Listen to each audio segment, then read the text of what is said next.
We have our first trio Cash Cup finals of the season, our first look at our globals teams, and both EU and NA lobbies are looking absolutely stacked. Peterbot ended up getting across the line. We have Proxy versus Tayson on EU. We also have Mr. Savage making it through, Poyo uncontested. These are going to be two of the best lobbies you're ever going to watch. They are genuinely as stacked as grand finals. I also want to talk about the potential return of zero build cash cups. We have a very good source coming out that we are not only getting them back, we're getting them back this season, as well as improvements to the anti-cheat. So there's a lot to talk about. Let's jump into it.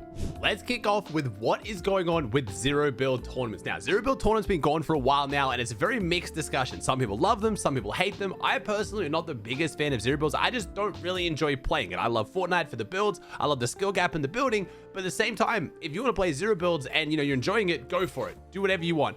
I've always had a little bit of an issue with zero build tournaments for a couple reasons. Firstly, cheaters. It attracts so many cheaters. It makes them get so much more money, which makes them just grow in the scene, keeps them funded, and it just makes the whole cheating problem worse for Fortnite in general. But that's not zero build players' fault. That's just how it is. Unfortunately, or fortunately, cheaters can't actually beat consistently good top tier pros, so they can't make money in builds, so they just go and play zero builds, because with artificial aim, that's most of what zero builds is. Now, secondly, my issue with zero build tournaments, and this one's a little bit controversial, I get this, is I do think it kind of goes opposite of what zero build as a game mode stands for. It's meant to be the casual fun game mode for people who don't want to play builds and don't want to sweat as much. It is the easier game mode than builds. There's just less of a skill ceiling. Now, there are some incredibly phenomenal players at zero builds, and in certain metas, when they're super stacked like squad zero build tournaments, I've enjoyed watching them. I'll admit that. I just wonder that if they run zero build tournaments, does that potentially make people sweat the game mode more, try hard in the game mode more, and that goes against what zero build stands for, and could actually see a decrease in zero build player count. I could be completely wrong here. I'm willing to admit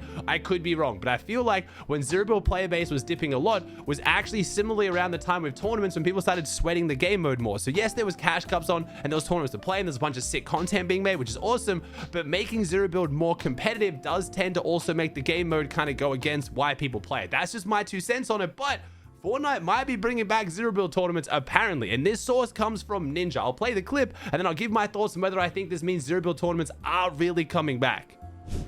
I feel like they need to bring the zero build cash cups back. That's happening this season. Good. That was fun. I had an interesting conversation with them about, I don't even think I've talked about this yet, about tournaments and anti-cheat and like cash cups and stuff like that, which a lot of Epic's issues, a lot of Fortnite's issues with cheaters is in tournaments and cash cups. And like, I don't want to talk about what they might implement or not, but I came up with, I pretty much affirmed what they were thinking about doing to make it a little bit more legit, which is like really, really good for the competitive community, even the casual competitive community. Like for people who only play cups and maybe don't play FNCS and try to qualify for stuff like that.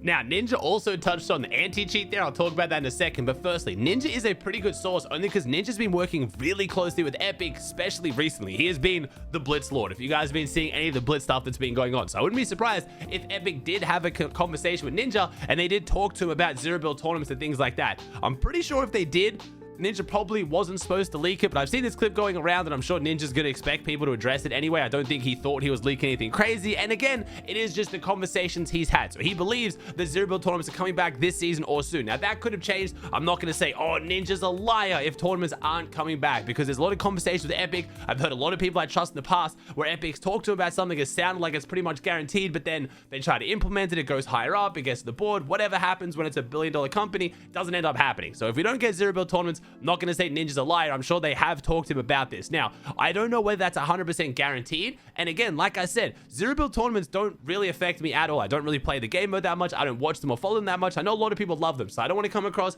as the zero build hater. And if bringing back zero build tournaments doesn't have an increase in cheaters, which, again, is ruining the game a little bit when it happens, and it doesn't affect the game mode where people are still having fun playing zero builds casually, enjoying it with their friends, and then there is also an option for a bunch of people to take zero builds more seriously, grind the game, play tournaments, make a bunch of content, I will be extremely happy. I want to make it very clear, I am not a hater of zero builds of the game mode. It's not for me, but I fully understand why people enjoy it. It does also have positives of higher ping. If you guys try to compete on higher ping, you're in Canada, you're in one of the regions, South Africa, who gets terrible ping, don't have their own servers. Zero build is a way to actually compete in the game and take it seriously without ping being as much of an issue. Just trust me, I understand why people enjoy zero builds. I'm just really hoping Fortnite can address the cheater problem, which based on what Ninja said, sounds like they have a plan. Now, I'm not really sure exactly what he meant here.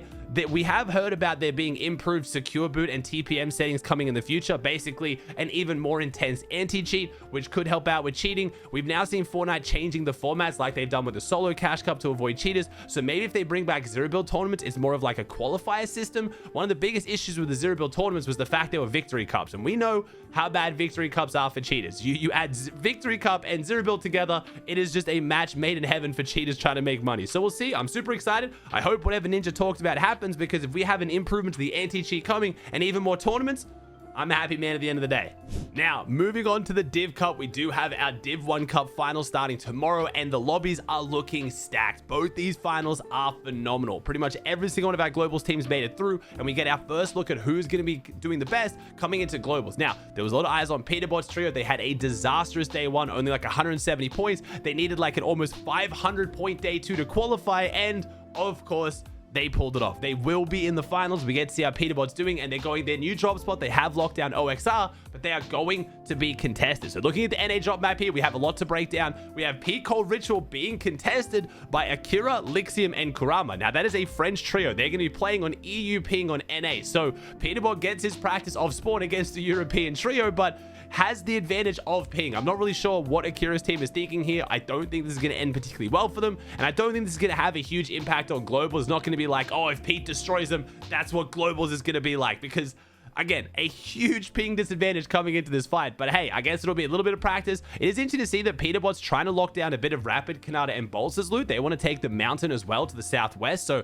not sure how that's going to play out, especially with the fact they're contested and Kanata's not right next to them. We also have King being contested as well, but again, not by any of the teams he's going to be versing in Globals, being contested by Xoff's team at the center map. It'll be interesting to see how that one plays out. Now that Rangers doesn't have Peterbot at it, there's no really phenomenal team going Rangers on NA. At least there's no Globals team, no tier 1 team, but Taki, Sales, and Vert have tried to lock it down, and they're going up against Noxy, Void, and Ishu. Now, it is worth mentioning, Ishu used to play with Taki and Vert, so this is going to be a little bit awkward potentially. X Trios going head-to-head over Rangers. Super excited to see how that one plays out as well. We have some other big spawn fights. We have Eulogy going up against Doxy on the mountain. We have Spear versus Leaf versus Nut. 3 teams are going to be going over near Utopia City. We then have Sandman versus Noah W plays on the bridge, and then everyone else is uncontested. So Clicks is going Supernova, Kanata's going their mid-map job. We have Curve locking down the Hive. So again, Queasy locking it down for Globals. So no NA Globals team was trying to go there. That means Curve is going to lock it down uncontested. That could be very, very good for them.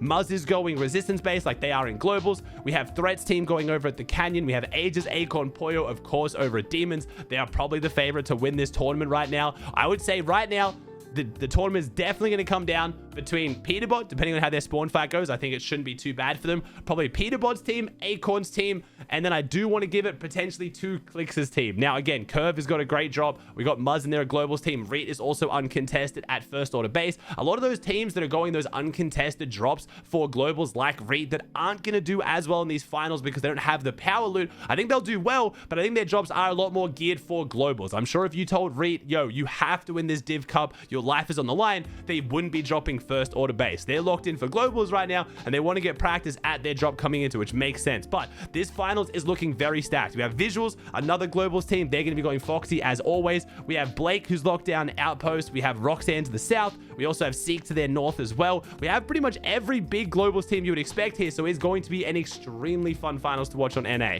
The EU finals definitely isn't disappointing. I genuinely think this looks like an EU Grand Finals lobby, and again, we're going to get to watch some of our big spawn fights coming into Globals though. One of the biggest, Tayson and Fredoxy. They have both made finals. They're both dropping Rangers just like they plan to do in Globals, and this almost got messy for Fredoxy. Fredoxy had a rough start to day 2 despite having a really good day 1. Tayson actually started Q sniping them. I believe Tayson took down Fredoxy twice on spawn before Fredoxy managed to then wait like 30 minutes in the tournament, Q into a game without Tayson realizing, and then managed to clutch up their qualification. But it actually got really close, and again, King off spawn Fredoxy went down twice to Tayson. It's only opens. Again, could have been other teams in the mix. Fredoxy was hiding a screen off spawn, so I didn't get to watch it. But coming into finals, it might not be as clear of a wipe as what a lot of people are expecting. We'll see if Tayson can put up a solid fight. We also have Queasy. They're going to be going the Hive as well, which is going to be one of the favorites to dominate this tournament. We then have Vanya, Pixie, and Marius going OXR uncontested. because they're not dropping against Peterbot on EU. We have Combeck, Shark, and Blaha going Utopia.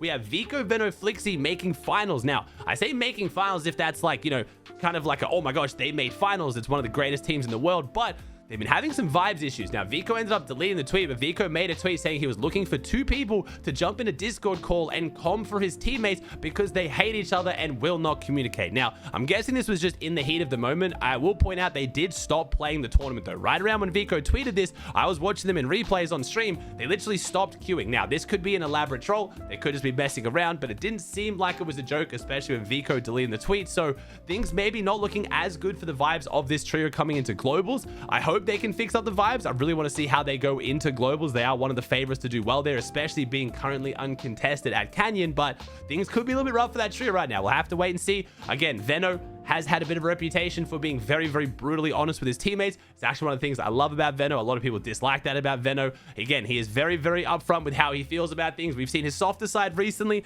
after the most recent grands. If you guys remember the clip of him trying to console Vico, but maybe that trio has been playing together for a little bit too long right now. They've got to hold it together for a few more weeks, pull off a solid globals, but we might not be seeing them play together after globals. We'll have to see. Now, Video Chap and Mr. Savage are going to be uncontested on their split to the north of Hive. Again, no Coyote. Then we have a few spawn fires to look out for as well. We have Pahava versus Alba. I will point out Alba, one of the highest placing female players currently making finals on EU. Super excited to see how she can do. Contested Outpost, though, is going to be a little bit brutal. We have Gold and Della going for the mid-map Kanata split. We have Hlekus and Wavy going for the mid-map split next to that. SETI, one of our land qualified teams, missed out on the finals by 1 single place. Unfortunately, they did not qualify through. We have Anas versus Dabul over on the Outlaw split, and then we have Snozy versus Teku to the north, and then Rax versus Country over at Demons. I didn't know what was going to happen to Demons on EU. It's a great spot to try to win Div Cup. Obviously, no Globals team is going to drop there because unless they want to go up against Poyo in Globals, which so far no one wants to do, but Rax and Country should be really fun to watch for this one. Pixstar and Damus are uncontested at the field, so we get to see what they can do. Sky over to their east, Cheatin is in the middle of the map, Nebs, Twy, and Axe Force up on the mountain, Cade, Velo, and Xenox down to the south. We have Focus, another one of our Globals teams over at Shogun, practicing their drop, coming into Globals. This is genuinely a Globals lobby. Pink, Thomas, and Sato over at a Grand Finals lobby. Akira to their south, Akira, Skyjump, and Werrick. So Akira is going to be playing 2 regions, EU and NA on finals day. And then iDrop, Hari, and Cammy over on the bridge. Now, I don't even know what the top 3 is going to be here for EU finals. I have to think it's probably between Swizzy, Vanya, and then maybe Vico. But again, Mr. Savage come out crazy. Picks being uncon. Sky, you can't count them out. There are so many good teams as EU finals. It could really go any way. Remember, we have yet again another skin cup today. We have the Champion Crystal FNCS Cup. It's a solo battle royale tournament. A lot of you guys are telling me you guys have been earning the skin and practicing on my map, and it feels amazing to hear that. If you guys want the best practice for the tournament coming up today, queue up tournament late game solos. I'll put the code in the description down below or on the screen. Search up tournament in Fortnite. You'll be able to find it. That is going to be your best practice to practice stacked endgames with real loot, competitive siphon, competitive zones with the lowest input delay to make sure you can lock in and get the skin in solos. Check it out. I'd really appreciate it. If you enjoyed the map, give it a favorite. Thank you so much.